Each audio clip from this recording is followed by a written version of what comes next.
They were getting pliers and they pluck flesh from my thighs. Everywhere. As you have seen the scars all over my body, dermatological ulcerations. That day I thought that I was dying, and that is the day I thought of denouncing my Ugandan citizenship. His hands too were not spared. So they made me stand in front of a camera and apologize to Muhoozi and Museveni. They asked me to apologize, and indeed because I had nothing to do. I was dying. They beat me using batons, started beating my ankles. For no reason. I removed my clothes except the underwear. They beat me up until I could do like this and touch my blood. I could do like this and the whole blood was all over the blindfold. I knew that I was dying. That day they beat me and I lost my consciousness. And I woke up. I think I got up. I gained it again. I regained my consciousness maybe at 6 and found the doctor working on my wounds, injecting me. They were injecting me like 6 injections every 6 hours. There is someone who came and whispered to me and told me, Kakwenza, we thought you were going to die.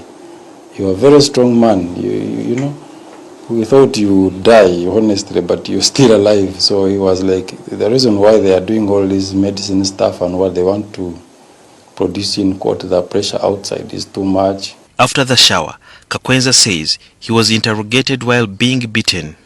Started beating me, asking me to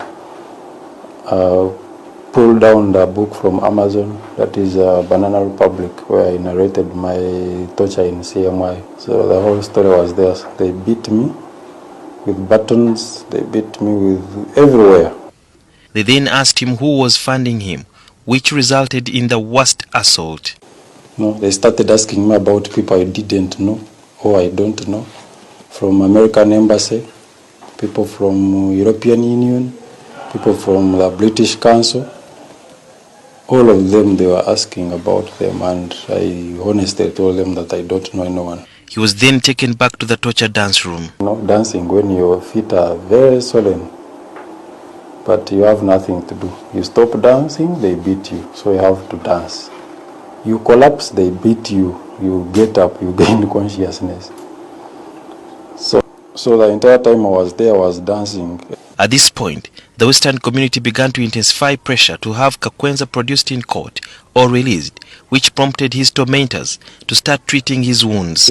When the wounds healed, he was given new clothes to go to court, and just on face value, it was hard to tell Kakwenza had been tortured, as his face, head and neck had not been touched. After court granted him bail, via teleconferencing from Chitalia prison, Kakwenza started taking steps to his freedom. As I was walking up to the gate, I saw a double cabin.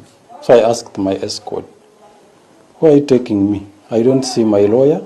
I don't see my relatives anywhere. He was like, you. I had seen the double cabin parked at the gate as if it was waiting for me. Like 6 gentlemen, they emerged out of maize plantation. They came running and reached where I were, and they lifted me.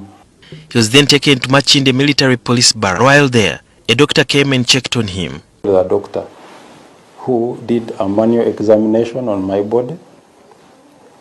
Afterwards, he stepped out. I heard him speak on phone. I don't know whom he was talking to. I was like, this man is not fine.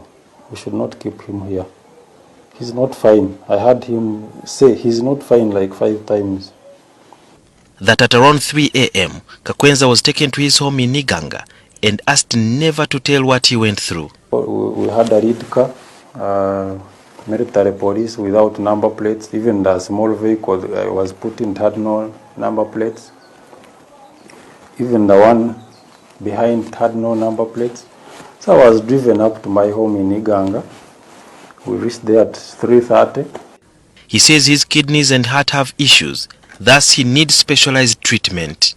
Torture is a form of human rights violation that should be condemned by everyone. The president has in the past warned the security forces against using torture as a means of getting information from suspects, but the forces have not yet walked the talk.